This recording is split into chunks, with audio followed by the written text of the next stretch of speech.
जय हिंद साथियों, मैं राहुल पांडे आपके अपने परिवार नोटबुक आईएएस में आपका हार्दिक स्वागत एवं अभिनंदन करता हूं। जैसा कि आपको पता है कि हमारी बातें इतिहास विषय को लेकर हो रही थी और हमने काफ़ी कुछ देख लिया था। जैसे हमने पाषाण काल को देख लिया है, हमने हड़प्पा को भी देख लिया है, जैन एवं बौद्ध महाजनपदों को देख लिया है, हमने मौर्य मौर्योत्तर गुप्त एवं गुप्तोत्तर को भी देख लिया है। तो हमने नॉर्थ इंडिया को लगभग कंप्लीट कर लिया है। इसी क्रम में चलते हैं अपने अगले टॉपिक की तरफ। अगला है हमारा साउथ इंडिया। साउथ इंडिया में हम संगम काल को देखेंगे। अगर आप पीछे के सारे वीडियो ना देखे हो तो आप जाके एक बार देख लीजिए।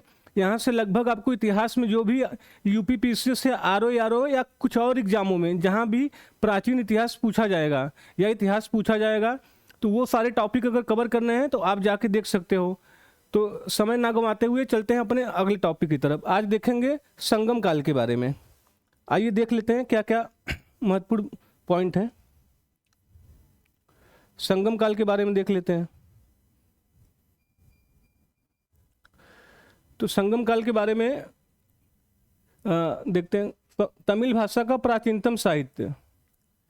तमिल भाषा, सबसे पहले ध्यान रखना है कि तमिल भाषा तमिलनाडु एवं आसपास के क्षेत्रों में जो भाषा चलती है वही है तमिल भाषा। तमिल भाषा का प्राचीनतम साहित्य संगम साहित्य के नाम से जाना जाता है। तमिल भाषा का जो साहित्य है उसको संगम साहित्य के नाम से जाना जाता है। संगम का अर्थ संघ या परिषद होता है। संघ या परिषद होता है।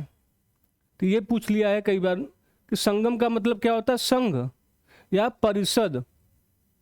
तो ये भी ध्यान रखना है, ठीक है। तो संगम साहित्य के दक्षिण भारत के जनजीवन की झांकियाँ मिलती हैं या झांकी मिलती है, ठीक है।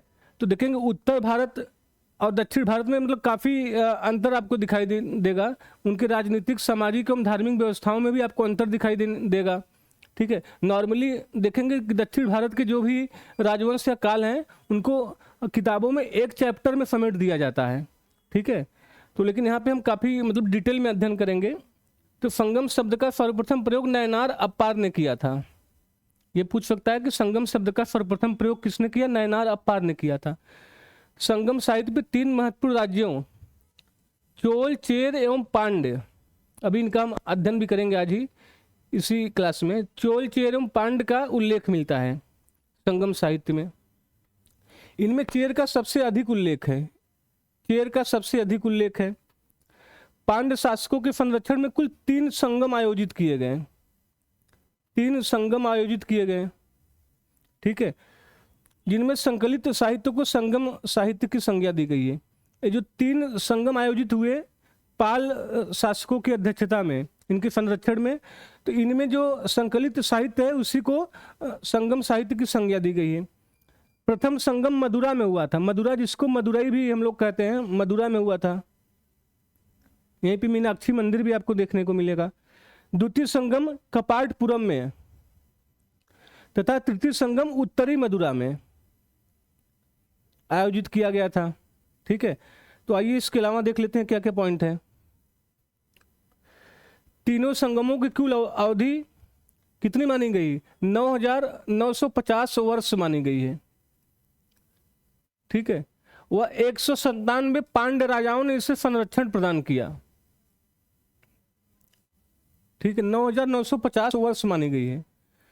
प्रथम संगम का कोई ग्रंथ इस समय उपलब्ध नहीं है। इतना मतलब पुराना ये संगम साहित्य है कि जो प्रथम संगम जब हुआ था तो इसका कोई ग्रंथ उपलब्ध नहीं है। तृतीय संगम के भी अधिकांश ग्रंथ नष्ट हो गए हैं, जबकि प्रथम तृतीय की उपलब्ध नहीं है। जबकि द्वितीय संगम का एकमात्र उपलब्ध प्राचीनतम साहित्य क्या है? तोलकापियम। बहुत इंपॉर्टेंट पुस्तक है तोलकापियम। इसकी रचनाकार तोलकापियर हैं। आप देखेंगे जैसे उत्तर भारत में जो महाकाव्य हैं रामायण और महाभारत, उसके समानांतर में दक्षिण भारत में तोलकापियम एवं मणिमेखलय देखने को मिलेगा। तो ये सब दक्षिण भारत में इनको महाकाव्य कहा जाता है। ये जो तोलकापियम थे, तोलकापियर, ये अगस्त ऋषि के 12 शिष्यों में से एक थे। अगस्त ऋषि के शिष्यों में से एक थे। यह सबसे प्राचीन तमिल व्याकरण ग्रंथ है। तो तोलकापियम क्या है? यह सबसे प्राचीन तमिल व्याकरण ग्रंथ है। ये आपसे चाहे स्टेटमेंट देके चाहे अलग से पूछ सकता है कि तोलकापियम क्या है। महाकाव्य तो है ही, लेकिन इसकी जो विषय वस्तु है ये व्याकरण ग्रंथ है। तमिल भाषा में है तो तमिल व्याकरण ग्रंथ। जो सूत्र शैली में रचित है, सूत्र शैली में रचित है। तो ये पॉइंट ध्यान रखना है और ये भी पॉइंट ध्यान रखना है। आगे देख लेते हैं कौन सी पॉइंट है। तिरुकापुलियर, थोड़ा देखिए नाम तमिल भाषा के हैं तो थोड़ा सा अजीब लग सकता है आपको बच्चों, तो पहली बार पढ़ेंगे तो नाम तमिल भाषा का अजीब लगेगा, लेकिन आप एक दो बार जब पढ़ने के क्रम में जाएंगे तो देखेंगे यही थोड़ा इजी लगेगा आपको, थोड़ा अवेयर हो जाएंगे, थोड़ा परिचित हो जाएंगे तो उतना अजीब नहीं लगेगा जितना पहली बार लगता है। तो तिरुकामपुलियर चेर चोल व पांड्य की तीनों राजाओं का संगम स्थल है। तिरुकामपुलियर चेर चोल व पांड्य राजाओं तीनों का संगम स्थल है। संगम साहित्य से ज्ञात होता है कि दक्षिण में आर्य सभ्यता का विस्तार ऋषि अगस्त्य एवं कौंडिन्य ने किया। हम देखेंगे वैदिक काल में आर्यों का आगमन हुआ भारत में, उस पर भी डिबेट है, वो अलग विषय वस्तु है, वो हमने वैदिक काल में देख लिया है। अगर आपने नहीं देखा होगा तो वीडियो जाके देख सकते हैं आप। तो आर्य जो कि उत्तर भारत में थे, लेकिन इस काल में हुआ क्या कि इसका विस्तार हमें साउथ में भी देखने को मिलता है। और किसने किया? अगस्त ऋषि एवं कौंडिन्य ने किया। ये इंपॉर्टेंट पॉइंट है, ये भी देखना है। आगे चलते हैं। देखिए कुछ इतिहासकारों ने इसके काल के बारे में बात की है। संगम साहित्य का जो काल आर.एस. शर्मा बहुत बड़े इतिहासकार थे के अनुसार 300 से लेकर 600 ईस्वी के बीच था। 300 से लेकर 600 ईस्वी के बीच माना है आर.एस. शर्मा ने, जबकि नीलकंठ शास्त्री ने 100 ईस्वी से 250 ईस्वी के बीच माना है। तो कुछ और इतिहासकारों ने अलग अलग टाइम पीरियड बताए हैं, लेकिन प्री में कम ही चांस है कि इस पर क्वेश्चन बने, लेकिन समझने के लिए समझ लिए। तो आर.एस. शर्मा ने संगम साहित्य को मोटे तौर पर 2 भागों में बांटा है। मोटे तौर पर आर.एस. शर्मा जी ने 2 भागों में बांटा है। कौन कौन से? एक तो आख्यानात्मक एवं उपदेशात्मक। पहला आख्यानात्मक एवं दूसरा है उपदेशात्मक। आख्यान दिया गया है, दूसरे में उपदेश दिया गया है। जो आख्यानात्मक ग्रंथ है मेल कनक्कू अर्थात 18 मुख्य ग्रंथ कहलाते हैं। आख्यानात्मक ग्रंथ में 18 मुख्य ग्रंथ कहलाते हैं, जिसको मेल कनक्कू भी कहते हैं। और जो उपदेशात्मक ग्रंथ है संगम साहित्य के, इसको किल्क नवकू अर्थात 18 लघु ग्रंथ कहलाते हैं। ये है 2 इसके भाग जो डिवाइड है। संगम साहित्य को 2 मुख्य विषय वस्तु भी है। इसकी विषय वस्तु क्या है? 2 मुख्य विषय वस्तु है। पहला है अहूम, इसका संबंध प्रेम से है। प्रेम की विषय वस्तु है अहूम, तमिल में कहा जाता है। दूसरा पुरम का क्या मतलब है? ये युद्ध के बारे में है। पुरम युद्ध के बारे में है, और जब युद्ध के बारे में है तो शासकों की उपलब्धियां भी दी रहेंगी। तो शासकों की उपलब्धियां भी दी गई हैं पुरम में। तो आपसे पूछ सकता है कि अहूम की विषय वस्तु क्या थी, या अहूम का मतलब क्या है, और पुरम की विषय वस्तु क्या थी। और एक इंपॉर्टेंट पॉइंट है, नोट देख के लिखा गया है कि संगम साहित्य धार्मिक नहीं है। देख के लगता है कि धर्म वगैरह की विषय वस्तु होगी, लेकिन धार्मिक नहीं है। प्रेम है, युद्ध है, राजनीति के बारे में है, शासकों के बारे में है, लेकिन धार्मिक नहीं है। तो ये महत्वपूर्ण पॉइंट है। स्टेटमेंट देख के आपसे पूछ सकता है कि धार्मिक विषय वस्तु का अभाव है संगम साहित्य में, तो इसको ध्यान देना है। आगे देख लेते हैं। शिल्पाधिकारम तथा मणिमेखलय संगमकालीन महाकाव्य हैं। जैसा कि अभी मैंने बताया, उत्तर भारत के रामायण और महाभारत की तरह जो दक्षिण भारत में जो 2 महाकाव्य हैं, शिल्पाधिकारम और मणिमेखलय, इसे तमिल साहित्य का रत्न एवं प्रथम महाकाव्य माना जाता है। इसमें कर्डगी पूजा का उल्लेख है। मणिमेखलय महाकाव्य वणिक कथा से संबंधित है। इसमें वणिक कथा जैसे विषय वस्तु है। इसका लेखक शीतलय सतनार था। यह इंपॉर्टेंट पॉइंट है कि मणिमेखलय महाकाव्य है, उसके लेखक कौन है? शीतलय सतनार इसके लेखक थे मणिमेखलय के। और शिल्पाधिकारम के मैंने बता दिया था। 5 प्रमुख महाकाव्य, ये 2 महाकाव्य तो है ही, इसको मिलाकर 3 और महाकाव्य हैं दक्षिण भारत के। कौन कौन से? शिल्पाधिकारम हो गया, मणिमेखलय बता दिए, जीवक चिंतामणि ये भी एक महाकाव्य है, वलयपति ये भी एक महाकाव्य है, और कुंडलकेश ये भी महाकाव्य है। तो आपसे क्वेश्चन पूछ सकता है कि इनमें से कौन से दक्षिण भारत के महाकाव्य हैं? इस तरीके से क्वेश्चन पूछ सकता है, इसमें से कुछ रहेगा या कुछ नहीं रहेगा।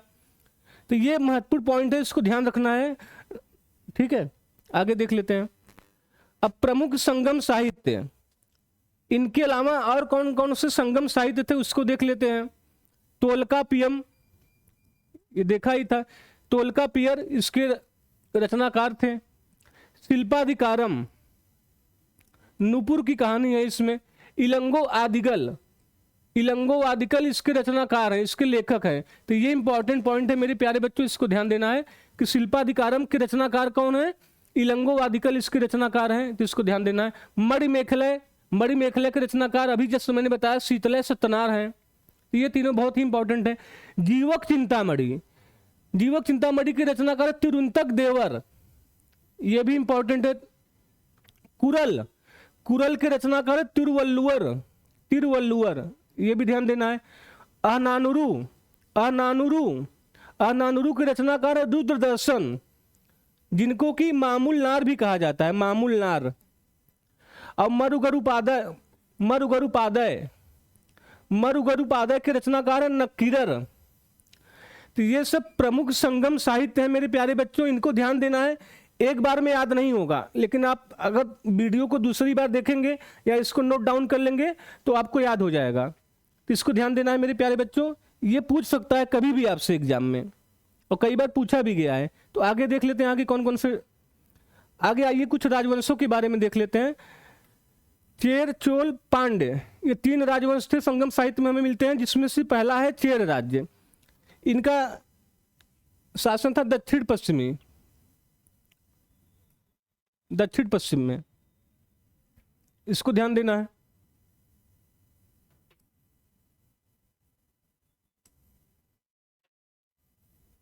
संगम साहित्य में सर्वाधिक प्राचीन वंश चेर है, सर्वाधिक प्राचीन वंश चेर है तथा इसका ही सबसे अधिक उल्लेख है, ये ध्यान देना है।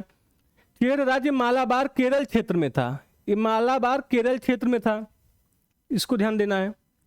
इसकी राजधानी क्या थी? वांजी या करऊर, करऊर या वांजी एवं तोंडी, इसकी दूसरी राजधानी तोंडी बनी थी। तोंडी के ऊपर क्वेश्चन बना हुआ है, तोंडी। चेर राज्य का प्रथम शासक उदयन जेरल था, उदयन जेरल, उदयन जेरल था।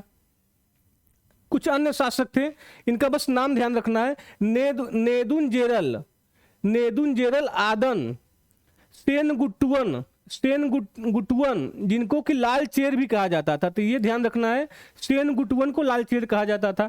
आदिगिमान, ये भी शासक थे। चेर राज्य के प्रमुख बंदरगाह कौन कौन से थे ये भी देख लेते हैं, और सभी पश्चिम में थे, क्योंकि मालाबार भी कहाँ पे है? दक्षिण पश्चिम में, ये इस एरिया में इधर पड़ता था।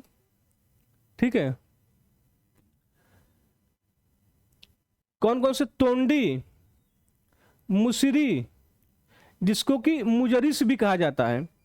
बंदर, बंदर एक बंदरगाह था, बंदर एक बंदरगाह था, नाम भी बंदर है और बंदरगाह यानी पोर्ट भी था, ये भी ध्यान रखना है। नौरा, जिसको कि कैन्नौर भी कहा जाता था। करूर या वांजी, ये भी पहले ये कैपिटल हुआ करता था, बाद में तोंडी कैपिटल बन गया, तो जो इनके कैपिटल थे वो एक बंदरगाह भी थे। करोरा, ये भी ध्यान रखना है। इसके अलावा देख लेते हैं क्या पॉइंट है। तो चेर के बाद अब चोल राज्य की तरफ चलते हैं। चोल राज्य उत्तर पूर्व, ये उत्तर पूर्व में था। तो चोल राज्य तमिलनाडु में, तमिलनाडु में पेन्नार तथा वेल्लारू नदियों के मध्य स्थित था। पेन्नार तथा वेल्लारू नदियों के मध्य स्थित था। चोलों की प्रारंभिक राजधानी उत्तरी मनलूर थी, चोलों की प्रारंभिक राजधानी उत्तरी मनलूर थी। ठीक है, इसको ध्यान रखना है। उरैयर तथा तंजौर या तंजावुर चोलों की राजधानी बनी। प्रारंभिक राजधानी मनलूर थी और बाद में उरैयर या तंजौर या तंजावुर इनकी अन्य राजधानी बनी। ठीक है, बाद में करिकाल शासक थे, इस काल में सबसे महत्वपूर्ण चोल शासक थे करिकाल। उसने 190 ईस्वी के आसपास शासन किया। ऐसा माना जाता है कि करिकाल जो शासक था 190 ईस्वी के आसपास शासक किया। कुछ अन्य महत्वपूर्ण शासक थे। इलनजेत चेनी, इलन जेत चेनी, तोडईमान, इलन दियान एवं पेरुनर किल्ली ये चोल राज्य के शासक थे। इन शासकों का नाम एक बार ध्यान रखना है। मे भी मैचिंग वाले क्वेश्चन में आपसे पूछे, अलग से तो नहीं पूछेगा, लेकिन मैचिंग वाले क्वेश्चन में पूछने की संभावना ज्यादा है कि किस राज्य से रिलेटेड था। ठीक है, तो आइए आगे चलते हैं, आगे देख लेते हैं क्या इंपॉर्टेंट पॉइंट है। पांड्य राज्य सुदूर दक्षिण में, तो पांड्य राज्य सुदूर दक्षिण में, वह दक्षिण पूर्वी भाग में स्थित था। इनकी राजधानी मदुरै थी। पांड्य राज्य का सर्वप्रथम उल्लेख पाणिनि के अष्टाध्यायी में मिलता है। ठीक है, ये ध्यान रखना है। इसके अलावा मेगास्थनीज ने भी पांड्यों का उल्लेख किया है। अब मेगास्थनीज की बहुत प्रमुख किताब है इंडिका, तो इंडिका में किया होगा पांड्यों का उल्लेख। तो मेगास्थनीज के अनुसार पांड्य राज्य का मातृसत्तात्मक था। मेगास्थनीज ने कहा कि जो पांड्य राज्य था मातृसत्तात्मक था और वहां पर एक स्त्री का शासन था। मातृसत्तात्मक तो कहा ही, प्लस ये भी कह दिया कि एक स्त्री का शासक था। जबकि हम देखेंगे महत्वपूर्ण शासकों में पुरुष शासक हमें दिखाई देंगे। ठीक है, कौन कौन से, जैसे नेडियोन समुद्र पूजा इसने पहली बार प्रारंभ की थी नेडियोन ने। पलसालई मुदकुमी ने अनेक वैदिक यज्ञ करवाए। तो इससे भी पता चल रहा है कि आर्य वहां तक लगभग पहुंच गए, क्योंकि यज्ञ वगैरह ये वैदिक सभ्यता में वैदिक संस्कृति में हमें देखने को मिलती है। नेडुजेलियन ये भी शासक थे। अब देखिए मेगास्थनीज की बातों में कितनी सच्चाई है कितनी नहीं, ये तो इतिहासकारों के लिए रिसर्च का विषय वस्तु है। ठीक है, लेकिन उन्होंने जो कहा हमें ध्यान रखना है, क्योंकि इन्होंने मातृसत्तात्मक कहा, जबकि हमें पुरुष शासकों के नाम मिलते हैं। और इन्होंने क्या कहा कि महिला शासक भी थी, एक स्त्री का शासन था, ये भी कहा। तो कितनी सच्चाई है ये तो इतिहासकारों के लिए खोज की विषय वस्तु है। ठीक है, लेकिन हमें जो भी इन्होंने कहा वो पॉइंट ध्यान रखना है। आगे देख लेते हैं क्या है। कालाभ्रों का विद्रोह, हमें एक बहुत बड़ा विद्रोह देखने को मिलता है। ठीक है, संगम साहित्य में, या इन जो तीन राजवंश थे चोल, चेर और पांड्य, इन तीनों के शासनकाल के आसपास हमें बहुत बड़ा विद्रोह देखने को मिलता है। किसका विद्रोह था? कालाभ्रों का विद्रोह था। ये 6ठी सदी में कब हुआ? 6ठी सदी में हुआ। दक्षिण भारत में कालाभ्रों का नेतृत्व में विद्रोह हुआ। कालाभ्रों ने चोल व पांड्य को बंदी बना लिया। इतने बड़े विजेता थे भाई कि चेर और चोल और पांड्य को तीनों को बंदी बना लिया। अब कितनी सच्चाई है ये तो इतिहासकारों के लिए रिसर्च का विषय है, लेकिन चेर चोल पांड्यों को बंदी बना लिया ये मानना पड़ेगा। बाद में कालाभ्रों विद्रोह को पांड्यों, पल्लवों व वातापी के चालुक्यों के सम्मिलित प्रयास से दबाया जा सका।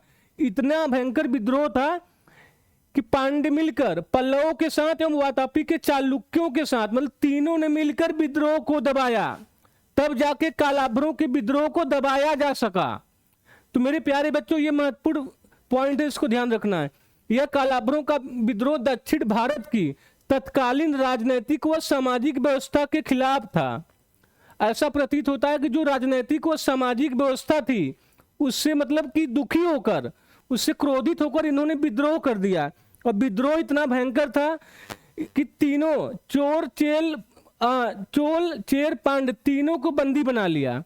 और दबाने के लिए भी तीन राजवंश पांड्य, पल्लव और चालुक्य तीनों ने मिलकर दबाया, तब जाके ये विद्रोह को समाप्त किया जा सका। तो ध्यान रखना कालाभ्रों का विद्रोह आपसे पूछ सकता है कि पहले कहां हुआ और किस काल में हुआ। ठीक है, तो इंपॉर्टेंट पॉइंट है, इसको ध्यान रखना है मेरे प्यारे बच्चों। आइए देख लेते हैं इसके अलावा और कौन कौन से पॉइंट हैं। संगमकालीन राजनीतिक व्यवस्था के बारे में देख लेते हैं। प्रशासन राजतंत्रात्मक था, राजवंश था तो राजतंत्रात्मक तो रहेगा ही। ठीक है, राज्य को मंडल कहा जाता था। अब जब राजतंत्रात्मक है तो एक राजा होगा और सारी शक्तियां उसी के आसपास केंद्रित होंगी। इसको ध्यान रखना है मेरे प्यारे बच्चों। राज्य को मंडल कहा जाता था। समस्त अधिकार राजा में नहीं थे। राजा के सर्वोच्च न्यायालय या राज्यसभा को मनोरम कहते थे।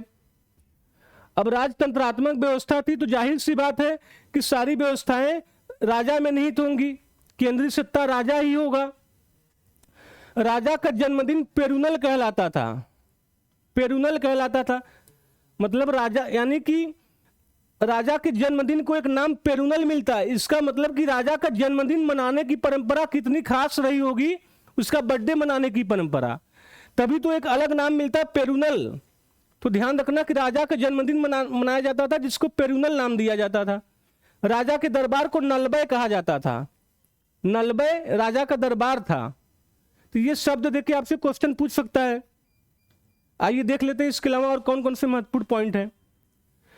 राजनीतिक स्थिति के बाद चलते हैं सामाजिक स्थिति की तरफ, देख लेते हैं सामाजिक स्थिति कैसी थी।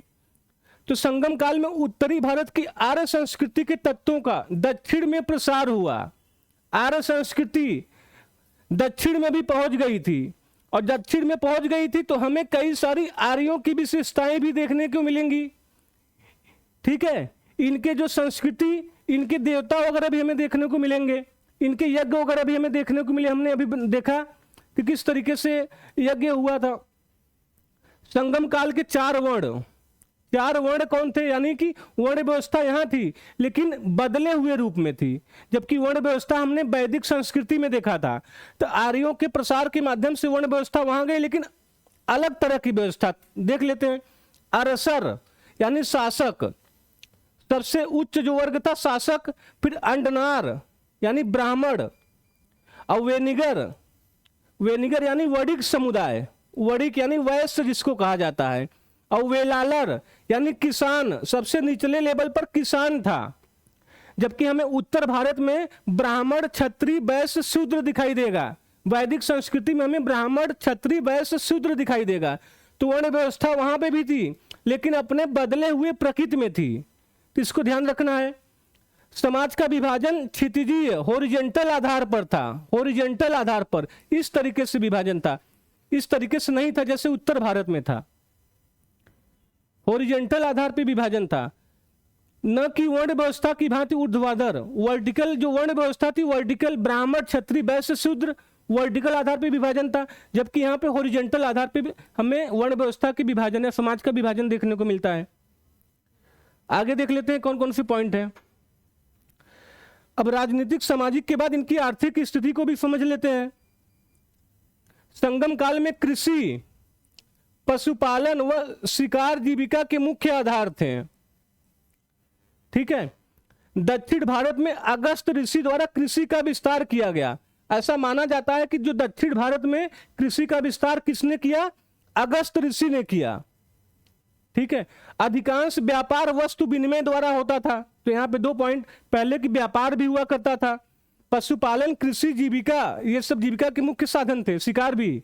लेकिन इन सब के अलावा हमें व्यापार भी देखने को मिलता है, आंतरिक एवं बाह्य दोनों प्रकार के व्यापार देखने को मिलता है। और किस तरह का, वस्तु विनिमय द्वारा होता था, बार्टर सिस्टम जिसको कहा जाता है। बाजार को आवनम कहते थे, बाजार भी था जहां पे वस्तुओं की क्रय विक्रय किया जाता था, बाजार को आवनम कहते थे। संगम युग का महत्वपूर्ण बंदरगाह पुहार था, बंदरगाह महत्वपूर्ण था, पुहार था। ठीक है, कोडुमनल संगम काल का व्यापारिक केंद्र था, कोडुमनल व्यापारिक केंद्र था, केंद्र मतलब यहां से व्यापार हुआ करता था, कोडुमनल। संगम साहित्य से भारत रोम व्यापार का वर्णन मिलता है, संगम साहित्य में भारत रोम व्यापार का वर्णन मिलता है। इसका मतलब कि आंतरिक एवं बाह्य व्यापार दोनों था, और जब बाह्य व्यापार रोमन व्यापार था, इसका मतलब कि जो बंदरगाह थे वो सब व्यापार में मुख्य भूमिका अदा करते थे। तो इसको भी ध्यान रखना है मेरे प्यारे बच्चों। आगे चलते हैं। आर्थिक के बाद अब धार्मिक जीवन को भी समझ लेते हैं। संगम युग में दक्षिण भारत में वैदिक धर्म का आगमन हो गया था। वैदिक धर्म, जो वैदिक धर्म का आगमन हो गया तो धर्म की जो विशेषताएं थी वो भी हमें देखने को मिलेंगी। दक्षिण भारत में मुरुगन की उपासना सबसे प्राचीन है। मुरुगन ये गॉड थे। विष्णु का तमिल नाम तिरुमल है। देखिए, देवताएं लगभग वही मिलेंगे लेकिन उनको तमिल में अलग नामों से संबोधित किया जाएगा। ठीक है, मणिमेखलय में कापालिक शैव सन्यासियों का वर्णन है, मणिमेखलय में कापालिक शैव सन्यासियों का वर्णन है। तो ये भी महत्वपूर्ण पॉइंट है, ध्यान रखना है। इसमें बौद्ध धर्म के दक्षिण में प्रसार का भी वर्णन है। बौद्ध धर्म भी पहुंच गया था। वैदिक काल के बाद जो जैन और बौद्ध धर्म का उदय हुआ वो भी कहीं न कहीं प्रत्यक्ष अप्रत्यक्ष रूप से दक्षिण भारत में मौजूद थे, संगम साहित्य के आसपास मौजूद थे, बौद्ध और जैन दोनों मौजूद थे। इसको ध्यान रखना है। स्टेटमेंट में आपको देके पूछ सकता है। शिल्पाधिकारम में जैन धर्म के संस्थाओं का वर्णन है। जब वहां के साहित्य में जैन एवं बौद्ध धर्म का वर्णन है, इसका मतलब बौद्ध धर्म वहां मौजूद था और प्रत्यक्ष अवस्था में भी रहा होगा। ठीक है, ये महत्वपूर्ण पॉइंट है मेरे प्यारे बच्चों, इसको ध्यान देना है। इसके अलावा तीन संगम हम देख लेते हैं। जो प्रथम संगम हुआ था, इसके अध्यक्ष थे अगस्त ऋषि, या इनकी अध्यक्षता में संपन्न हुआ था। संरक्षक कौन थे? पांड्य शासक संरक्षक थे। और कहां पे हुआ था? मदुरा हुआ था, जिसको वर्तमान में मदुरई कहा जाता है। तो ये प्रथम संगम। द्वितीय संगम तोलका पियर, अध्यक्ष कौन थे? तोलका पियर, या इनकी अध्यक्षता में हुआ था। पांड्य शासक को, तीनों में आप देखेंगे पांड्य शासक संरक्षक की भूमिका में थे। और कपाटपुरम, ये कहां पे हुआ था? कपाटपुरम में हुआ था, तो इसको भी ध्यान रखना है। तृतीय संगम नकीरर की अध्यक्षता में हुआ था। संरक्षक यहां भी पांड्य शासक है, और ये कहां पे हुआ था? उत्तरी मदुरा में हुआ था। तो ये तीन संगम है। तो आपसे यहां से क्वेश्चन बनने की संभावना है, इसको भी ध्यान देना है। आइए आगे देख लेते हैं और कौन से महत्वपूर्ण पॉइंट है। तो इतना ही था। तो आज हमने देखा संगम काल के बारे में, हमने देखा उनकी राजनीतिक स्थिति के बारे में, उनके आर्थिक, धार्मिक, सामाजिक स्थिति के बारे में देखा। तो हमने काफी डिटेल में अध्ययन किया। तो यहाँ से लगभग हमारे जो साउथ इंडिया और नॉर्थ इंडिया में जो हमने प्राचीन काल में हमें पढ़ना था, हमारी जो अध्ययन की यात्रा है वो संपन्न हुई। अब अगले वीडियो में हम अपने मध्यकाल की तरफ चलेंगे। तो आपको अगर प्राचीन काल को पढ़ना है और बहुत ही कम समय में बहुत अच्छे तरीके से पढ़ना है, तो इसके पहले जो भी वीडियो है आप जाके देख सकते हैं। आपको मतलब उतना पढ़ाया गया है कि जितने से आपके एग्जाम में क्वेश्चन गलत नहीं होंगे। ठीक है। इसके अलावा मैं आपको एक और जानकारी देना चाहूंगा कि हमारे अपने नोटबुक आईएएस परिवार में आपको डेली करंट अफेयर्स की क्लास भी प्रोवाइड कराई जा रही है। तो आप डेली अगर करंट अफेयर्स को फॉलो करना चाहते हैं तो डेली हमारे चैनल पे आके फॉलो कर सकते हैं।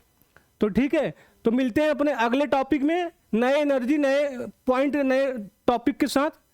तब तक के लिए धन्यवाद। नोटबुक आईएएस परिवार से जुड़ने के लिए धन्यवाद।